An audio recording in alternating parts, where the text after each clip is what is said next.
ওর মনটা মুহূর্তেই তিতা হয়ে গেল। মন খারাপ করে রিদি যখন চুপচাপ একপাশে দাঁড়িয়ে নখ খুঁড়ছিল, ঠিক তখনই পাশ থেকে এক চেনা কণ্ঠ ভেসে এলো। আরে রিদিনা। রিদি মুখ তুলে তাকাতেই দেখল সামনে রাসেল দাঁড়িয়ে। রাসেল রিদিকে আপাতমস্তক একবার দেখে নিয়ে মুগ্ধ স্বরে বলে উঠল, ওয়াও, শাড়ি পরেছো, তোমাকে তো আজ দারুণ মায়াবী লাগছে রিদি। রাসেলকে এই মেলায় দেখে রিদি বেশ অবাক হলো। ও হালকা একটু ম্লান হেসে সৌজন্যের খাতিরে বলল, থ্যাংক ইউ ভাইয়া, আপনি এইখানে? রাসেল হেসে উত্তর দিল, অবাক হচ্ছ তো?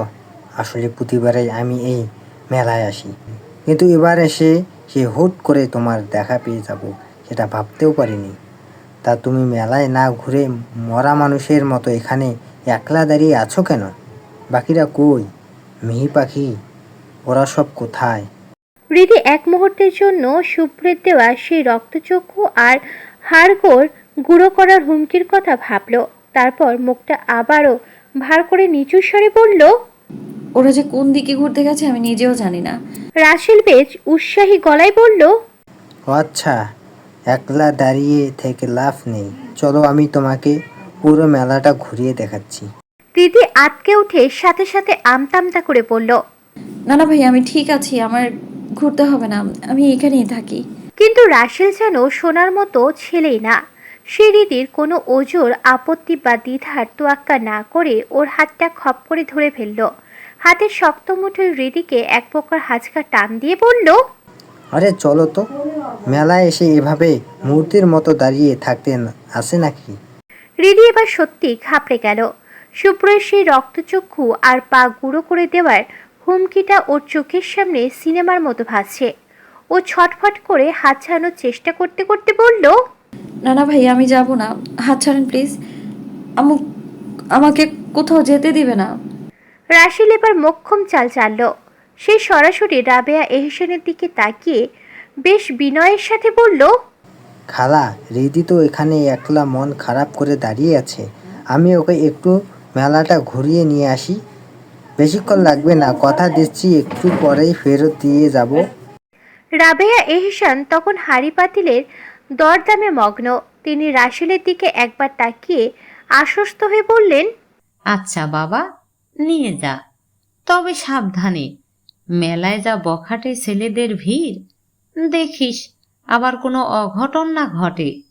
মায়ের কাছ থেকে গ্রিন সিগন্যাল পেয়ে রেডি এবার একদম কুকড়ে গেল। ও আবারও না, যাব না। বলে রাসেল শক্ত মুঠো থেকে হাত ছাড়ানোর আপ্রাণ চেষ্টা করলো, কিন্তু রাসেলের গায়ের জোরের কাছে ও পেরে উঠল না। রাসেল এক প্রকার জোর করেই ওকে ভিড়ের গহীনে টেনে নিয়ে রওনা দিল।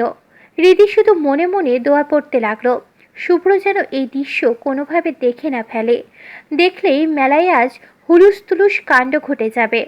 চারপাশে মেলার তীব্র হট্টগোল, ধুলোবালি আর মানুষের ঠেলাঠেলি। তার মাঝে রিদি অনিচ্ছা সত্ত্বেও রাসেলের সাথে সামনের দিকে এগোতে লাগলো। রাসেলের শক্ত হাতের ধারায় রিদির কবজিটা লাল হয়ে উঠেছে, কিন্তু রাসেলের সেদিকে বিন্দুমাত্র খেয়াল নেই। সেই রিদিকে নিয়ে মেলার জাঁকজমকপূর্ণ অংশটার দিকে ভিড় ঠেলে অদৃশ্য হয়ে গেল। শুভ্র মেলা থেকে খানিকটা দূরে একটা বটগাছের নিচে নিরিবিলি ছায়া ঘেরা জায়গায় এসে দাঁড়ালো। মেলার হট্টগোল এখান থেকে বেশ অস্পষ্ট শোনা যাচ্ছে। ও গম্ভীর মুখে পকেট থেকে ফোন বের করে ম্যানেজারকে কল দিল। শুভ্রের গলার স্বরে এক মুহূর্তেই অফিসার বসের সে রাশভারী ব্যক্তিত্ব ফুটে উঠল। কয়েক সেকেন্ডের মধ্যে রিসিভ হলো। ম্যানেজার ওপাশ থেকে বেশ বিনয়ের সাথে সালাম দিয়ে বলল, আসসালামু আলাইকুম স্যার, ডিস্টার্ব করার জন্য দুঃখিত, তবে একটা জরুরি খবর ছিল। শুভ্র একদম নির্লিপ্ত গলায় বলল, ওয়ালাইকুম আসসালাম, কাজের কথা বলুন। ম্যানেজার হাসি মুখে বলল, স্যার, সব পেপারস রেডি। খুশির খবর হলো অফিসের ওই বড় ডিলটা ফাইনাল হয়ে গেছে, ওরা আমাদের প্রস্তাবে রাজি। শুভ্রের মুখে কোনো বাড়তি উচ্ছ্বাস নেই, একদম পেশাদার ভঙ্গিতে বলল, দ্যাটস গুড। তাহলে নেক্সট প্রসেস কি? ম্যানেজার এবার একটু ইতস্তত করে বলল, স্যার, এই প্রজেক্টের কন্ট্রাক্ট সাইন করার জন্য আপনাকে একবার সশরীরে দেশের বাইরে যেতে হবে। ওরা আপনার উপস্থিতি চাচ্ছে। শুভ্র ভুরুকুচকে একটু গম্ভীর হয়ে জানতে চাইল। লোকেশন কোথায়? ম্যানেজার উত্তর দিল। বস, কুয়েত যেতে হবে আপনাকে, ওরা সব অ্যারেঞ্জমেন্ট করে রাখছে। শুভ্র কিছুক্ষণ চুপ থেকে ঠান্ডা মাথায় পরিস্থিতিটা চিন্তা করলো। তারপর শান্ত গলায় বলল, ঠিক আছে, সব পেপারস রেডি রাখো, আমি ফিরে এসে চেক করে ডেট জানাবো। কথা শেষ করে শুভ্রর মুখে চরম বিরক্তির ছাপ স্পষ্ট হয়ে উঠল। মনে মনে ভাবল, এই ব্যবসা যত বেশি লোকজন ঠিক ততটাই যন্ত্রণার। ডিল ফাইনাল করার জন্য কথায় কথায় দেশের বাইরে যেতে হয়, জাস্ট বিরক্তকর। শুভ্রর পিছনে বটগাছের গুড়িতে পিঠ ঠেকিয়ে কিছুক্ষণ দাঁড়িয়ে রইল। নিজের বিরক্তিটা সামাল দিতে বুড়ো আঙুল দিয়ে কপালের এক পাশ হালকা করে চুলকিয়ে নিল। একটা দীর্ঘশ্বাস ফেলে ফোনটা পকেটের ভিতর ভরে আবার মেলার হট্টগোলের দিকে হাঁটতে শুরু করলো। মেলার ভিড় ঠেলে শুভ্র সরাসরি রাবেয়া এহসানের সামনে গিয়ে দাঁড়ালো। কিন্তু সেখানে পৌঁছাতেই ওর চোয়াল শক্ত হয়ে এলো, চোখের দৃষ্টি ধারালো হয়ে উঠল। রীতিকে ঠিক যেখানে পাথরের মতো দাঁড়িয়ে থাকার নির্দেশ দিয়ে গিয়েছিল সেখানে রীতি নেই। শুভ্র চারপাশটা একবার তীক্ষ্ণ চোখে দেখে নিল, কিন্তু মেলার এই উপচে পড়া ভিড়ে রীতির কোনো চিহ্ন খুঁজে পেল না। শুভ্র গলার স্বর যতটা সম্ভব স্বাভাবিক থেকে রাবেয়া এহসানের উদ্দেশ্যে জিজ্ঞাসা করল। ফুপি, রিদি কই? রাবেয়া এহসান তখনও দোকানের একটা মাটির পাত্র হাতে নিয়ে পরীক্ষা করছিলেন। শুভ্রার প্রশ্ন শুনে তিনি মুখ তুলে চশমাটা ঠিক করে নিয়ে উত্তর দিলেন। এসেছিস বাবা? আসলে তুই যাওয়ার পর মেয়েটা মন খারাপ করে একলা দাঁড়িয়েছিল তো, পরে হঠাৎ রাসেল আসলো। রাসেলেই ওকে একটু মেলা ঘুরিয়ে দেখানোর জন্য নিয়ে গেল। রাবেয়া এহসান তখনও দোকানের একটা মাটির পাত্র হাতে নিয়ে পরীক্ষা করছিলেন। শুভ্রার প্রশ্ন শুনে তিনি মুখ তুলে চশমাটা ঠিক করে নিয়ে উত্তর দিলেন। শুনে শুভ্রের পুরো শরীর যেন মুহূর্তেই শক্ত হয়ে গেল। রাসেলের নামটা শুনতেই ওর হাতের মুঠি পাকিয়ে এলো। রীতি যে ওর কথা অমান্য করে রাসেলের সাথে গেছে এটা ভেবেই ওর মেজাজ একদম তুঙ্গে চড়ে গেল। শুভ্র আর এক মুহূর্ত সেখানে দাঁড়ালো না। কোনো কথা না বলে রাগে ফুঁসতে ফুঁসতে ও ভিড়ের দিকে পা বাড়ালো, রীতি আর রাসেলকে খুঁজে বের করার জন্য। আজ যে একটা বড়সড় ঝামেলা হবে তা ওর গম্ভীর মুখ থেকেই বোঝা যাচ্ছে। শুভ্র পাগলের মতো পুরো মেলা তন্ন তন্ন করে খুঁজছে। মানুষের ভিড় ঠেলে এ মাথা থেকে ও মাথা যাচ্ছে, কিন্তু কোথাও হৃদি আর রাসেলকে পাচ্ছে না। শুভ্রের মাথার ভিতর যেন দাউ দাউ করে আগুন জ্বলছে। চৈত্র বৈশাখের কড়া রোদে ওর সারা শরীর ঘামে ভিজে গেছে। চুলের গোছা ঘামে লেপ্টে কপালের উপর এসে পড়েছে। শুভ্র বারবার নিজের হাতের ঘড়ির দিকে তাকাচ্ছে, আর ওর চোয়াল রাগে শক্ত হয়ে আসে। ও কিছুতেই মানতে পারছে না যে ও এত কড়া করে বারণ করার পরেও রীতি কিভাবে এত বড় সাহস পায় ওর অবাধ্য হওয়ার। রীতি কি জানে না ওর এই প্রেমিক পুরুষটা কতটা হিংসুটে? ও তো হৃদের পাশে অন্য কোনো পুরুষের ছায়াও সহ্য করতে পারে না। বুকের ভিতরটা তীব্র এক যন্ত্রণায় ফেটে যাচ্ছে ওর, ভীষণ কষ্ট হচ্ছে। রাগে দুঃখে দম বন্ধ হয়ে আসছে। শুভ্র নিজের মাথায় একটা থাপ্পড় মেরে প্রচণ্ড ক্ষোভে আর হতাশায় নিজের মনে বিড়বিড় করে উঠল। শুভ্র দাঁতে দাঁত চেপে হিস হিস করে রাগী গলায় বলল, আই উইল কিলার। রিদি, তুই একবার খালি আমার সামনে আয়, তোর এই অবাধ্য হওয়ার স্বাদ আমি চিরতরে মিটিয়ে দেব। অনেকক্ষণ ধরে মেলা তন্ন তন্ন করে খোঁজার পর শুভ্র যখন রাগে ফুঁসতে ফুঁসতে মেলা থেকে বের হওয়ার জন্য পা বাড়ালো, ঠিক তখনই হঠাৎ ওর তীক্ষ্ণ চোখ গেল মাঠের এক কোণে নিরিবিলি গলিটার দিকে। সেখানে হৃদির এক পা হাঁটুতে তুলে রাসেল অত্যন্ত নিবিড় যত্ন নিয়ে তার পায়ে পায়েল পরিয়ে দিচ্ছে। হৃদির ঠোঁটের কোণে লেগে থাকা সেই তৃপ্তির হাসিটা দেখা মাত্রই শুভ্রর মনে হলো কেউ ওর জ্বলন্ত মস্তিষ্কে এক বালতি কেরোসিন ঢেলে দিল। মুহূর্তেই শুভ্রের পেশিগুলো পাথরের মতো শক্ত হয়ে গেল, হাতের মুষ্টি পাকিয়ে এলো। বুকের ভিতরটা তীব্র হিংসা আর এক অসহ্য ব্যথায় মোচড় দিয়ে উঠল। নিজের ভালোবাসার মানুষকে অন্য কোনো পুরুষের এত কাছে ও সহ্য করতে পারছে না। নিজের উপর নিয়ন্ত্রণ হারিয়ে শুভ্র হিতাহিত জ্ঞানশূন্য হয়ে পড়ল। শুভ্র সরাসরি বড় বড় পা ফেলে ঝড়ের বেগে রাসেলের সামনে গিয়ে দাঁড়ালো। রাসেল বা হৃদি কিছু বুঝে ওঠার আগেই শুভ্র এক ঝটকায় রাসেলের শার্টের কলার খপ করে ধরে ওকে ওপরের দিকে তুলে ধরল। শুভ্রর চোখ দুটো তখন টকটকে লাল, কপালে রাগে রগগুলো দপদপ করছে। শুভ্র একদম রাসেলের মুখের উপর দাঁতে দাঁত চেপে চরম হুঙ্কারের স্বরে বলল, তোকে বলেছিলাম না রিদির থেকে দূরে থাকতে? বলেছিলাম না আমার জিনিসের দিকে নজর দিবি না? তারপর তোর কলিজার সাহস কি করে হয় ওকে টাচ করার? I will kill you bastard. Russell ব্যথায় কুকড়ে গিয়েও কোনো রকমে নিজেকে সামলে নিয়ে বলল, কি বলছো তুমি এসব ব্রো? পাগল হয়ে গেছো নাকি? শুভ্রর চোখে মুখে তখন খুনির নেশা। ও রাসেলের শার্টের কলারটা আরও এক প্যাচ ঘুরিয়ে শক্ত করে ধরল, যেন রাসেলের দম বন্ধ হয়ে আসবে। শুভ্র তাতে দাঁত চেপে হিস হিস করে বলল, whatever I am, that is none of your business. তোকে ওয়ার্নিং দিয়েছিলাম না হৃদির থেকে দূরে থাকতে? Didn't I tell you to stay away from her? তোর সাহস দেখে আমি নিজেই অবাক হয়ে যাচ্ছি। কোন হাত দিয়ে টাচ করেছিস ওকে? এই হাত দিয়ে? তারা দেখাচ্ছি তোকে। বলেই শুভ্র বিদ্যুতের গতিতে রাসেলের ডান হাতটা ধরে সজোরে মুচড়ে দিল। হাত মরমর করার মতো একটা শব্দ হলো বোধহয়। রাসেল যন্ত্রণায় বাঘের মতো আর্তনাদ করে উঠল। ওর মুখটা নীল হয়ে গেল ব্যথায়। হৃদি পাশে দাঁড়িয়ে থরথর করে কাঁপছে।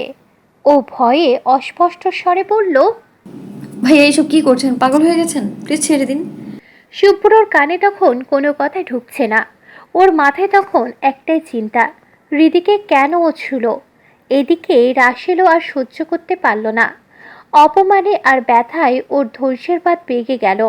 ও শুভ্রর হাত থেকে নিজেকে ছাড়ানোর চেষ্টা করতে করতে চিৎকার করে বলল, ব্রো, তুমি কিন্তু আমার সাথে অনেক বেশি করছো।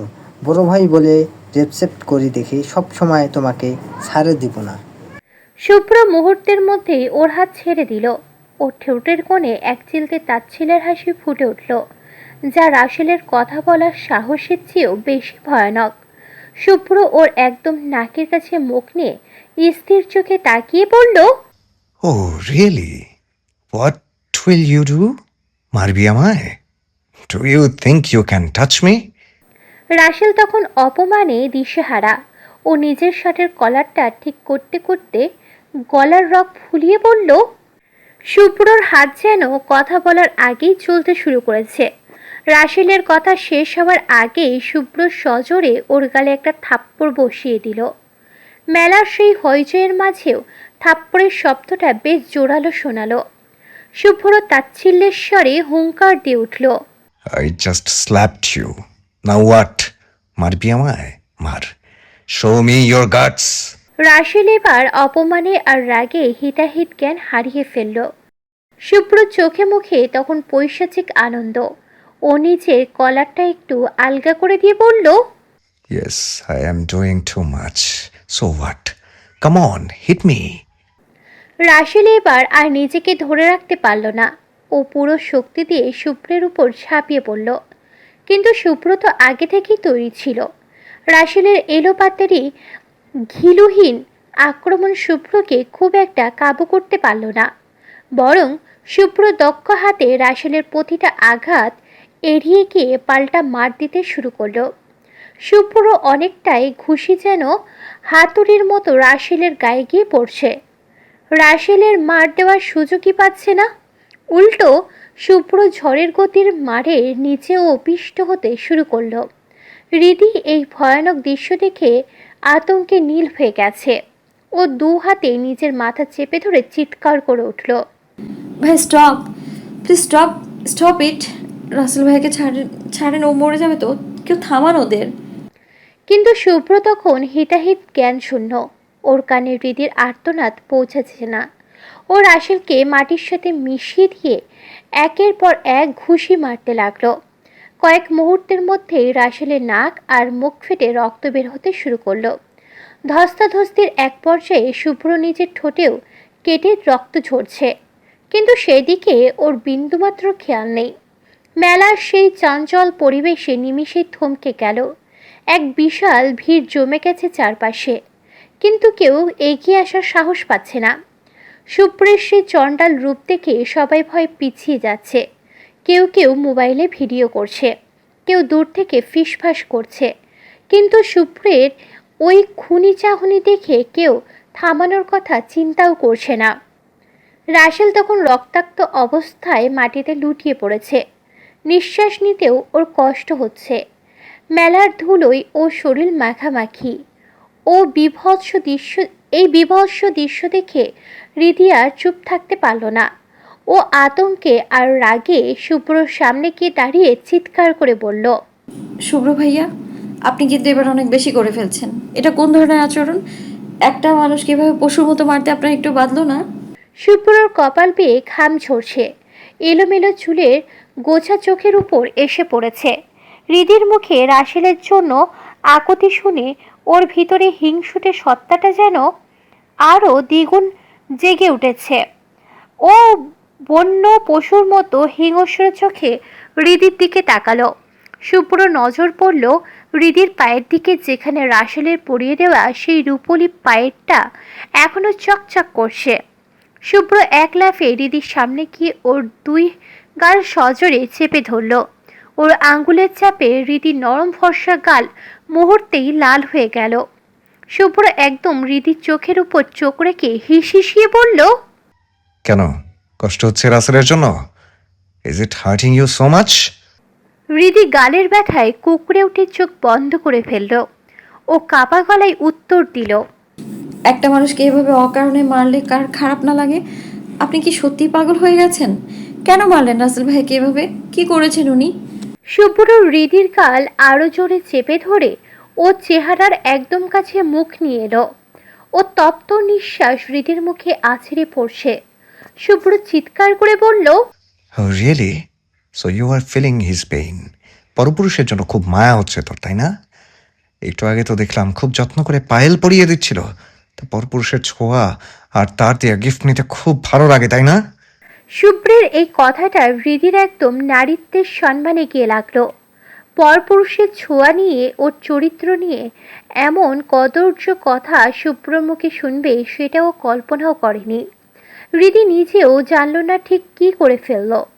অজান্তেই শুভ্রের হাত থেকে নিজের গাল ছাড়িয়ে নিয়ে ঠাস করে শুভ্রের গালে একটা চড় বসিয়ে দিল।